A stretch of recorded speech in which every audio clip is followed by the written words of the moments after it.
More news coming in and more minority support for Waqf reforms. Two more church bodies back the Waqf bill. Rising Catholic support for Waqf bill. Church of Bharat and Kerala Church Council backed the Waqf bill. Earlier, Kerala Bishop's body backed the Waqf bill. Church says Christians are victim of Waqf loot. Minority Mantri Kiran Rijiju lauds the church bodies here.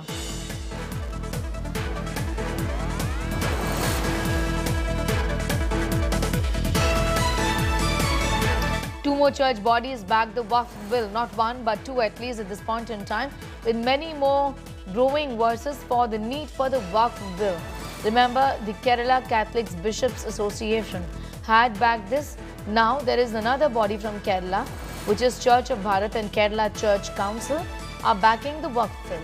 The bishop's body had supported the bill, saying not just Christians, but others are also a victim of Waqf loot. Now, Minority Affairs Minister Kiran Rijiju, who's going to be tabling the bill in Parliament tomorrow at noon, is backing these bodies, is supporting these bodies, and is lauding these bodies that are backing the Waqf bill, which is controversial in nature. Dr. Prakash P. Thomas, General Secretary of the body that has now come out to back the Waqf bill, is joining us. Thank you so much for your time. I want to begin by asking you that there are bodies like similar to yours that are coming out in support of the Waqf bill, talking about the fact, all of you have been talking about the fact that many Christians have been victims of this sort of a loot, by those misusing the current Waqf law. Talk to us about what kind of loot have you all seen in the past? Kerala Council of Churches is the official body of non-Catholic churches in Kerala. And Waqf bill, you know that Section 40 and Section 108A, these sections and many other sections give some autocratic power to the Waqf Board. And this Waqf Board, by using such inhuman sections in the Act, are taking the properties of poor people of this nation. There is an example here in Kerala itself. Munambam is a place where thousands of people live for decades. They purchase the land. There is a church, there is a temple and everything. And in spite of the valid documents with them, this Waqf Board, they took their property and they are striking there for 50 days. And they are continuing their strike there. And many such instances are in different parts of Kerala. And from the data in the Waqf Board's website, we know that this is not pertaining to Kerala only. Such issues are everywhere throughout India. There cannot be a law in India which is against the basic principles of natural justice and human rights.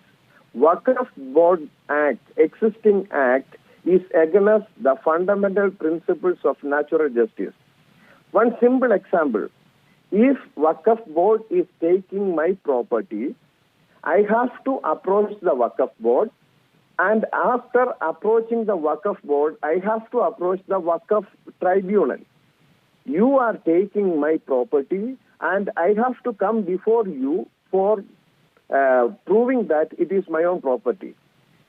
If a dog is attacking a hen has to preach before the dog for its mercy. There can never be such an instance in India.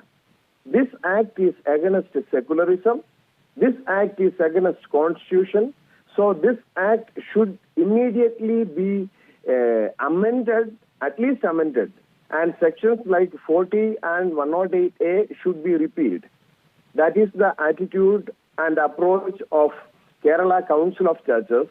And Kerala Council of Churches urge all the political parties to stand for the present bill and to remove such inhuman sections from the Act. All right. I'm going to thank you for joining in with your views on that. So you heard there, another body of churches there in Kerala now supporting this bill, need of the hour. We earlier spoke to the representative also from the Kerala Bishops Council Association. Listen to what they've said. Father, I want to begin by asking you that the Kerala Catholic Bishops Association has spoken about the fact that, this bill isn't against any religion. It's got to do with fairness. It's got to do with, weeding out corruption. It's got to do with keeping a check on those elements who grab land. What kind of support are you offering now to the government? Amendments needed in connection with the issue that the people at Munambam, the district of Ernakulam, are facing now. For the last 3 years, the people over there are almost under a revenue arrest. They who have bought the land some 30, 35, 36 years back, that is from 1989 to 1991, 218 families bought the land, and for the last 35 years, with all the records, with all the documents, with all the tax, everything given, they had the title of it, and for the last 3 years, they are no more able to exercise their revenue rights, and they are suffering a lot. 610 families are suffering just because of the claim made by the Waqf Board based on the Waqf Act. But there are political parties. For example, just now, the Samajwadi Party has said there will be bloodshed, there will be murders, there is so much disgruntlement that Muslims will be coming out on the streets. There is fear-mongering, though the government has said that this is a democracy. We will discuss the bill threadbare. Opposition will be allowed to speak as well. How do you look at these statements coming in, inflammatory in nature? See, madam, actually here, the issue is basically the issue of constitution. You see, we have a constitution, Indian constitution. When anti-constitutional or non-constitutional legislations are passed in the parliament, how can the people live here in this country? What can we do? So what should the politicians do? First of all, they should recognize the issues, the constitutional issues involved in the matter. We are here not simply to speak about Christian rights. No.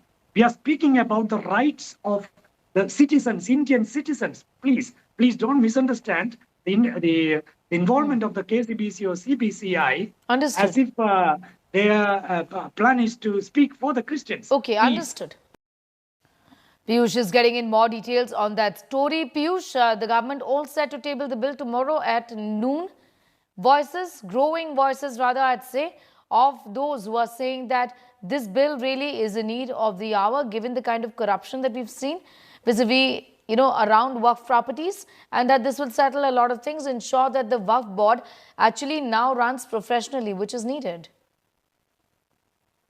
Well, absolutely. And tomorrow the government is going to come up with this bill, and the government is saying that it is going to benefit a lot to the common strata of Muslim society. The poor Muslims are going to be benefited.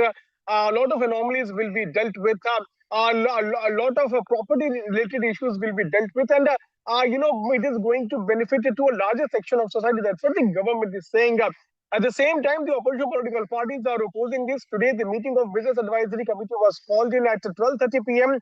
The meeting, could not even complete its half an hour, and the opposition political parties backed out of the meeting. They walked out of the meeting, and they said that the government is not ready to listen to their demands of having discussion on the issues of Manipur and EPIC.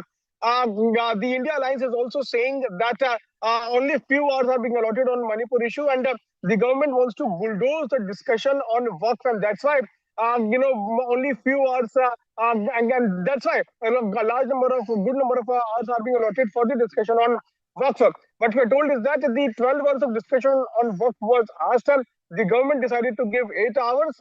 Kiran Rijiju, Union Parliamentary Affairs Minister and Minority Affairs Minister, has also said that it's important to pass the bill from Lok Sabha first, and then it will go to Rajya Sabha. And as only a limited period of time is left in this session. The government wants this bill to get passed from Lok Sabha tomorrow itself, and then it will be brought in Rajya Sabha for the further consideration. Tomorrow, what we are learning is that a detailed discussion on the Waqf Amendment bill will take place. Steve with us.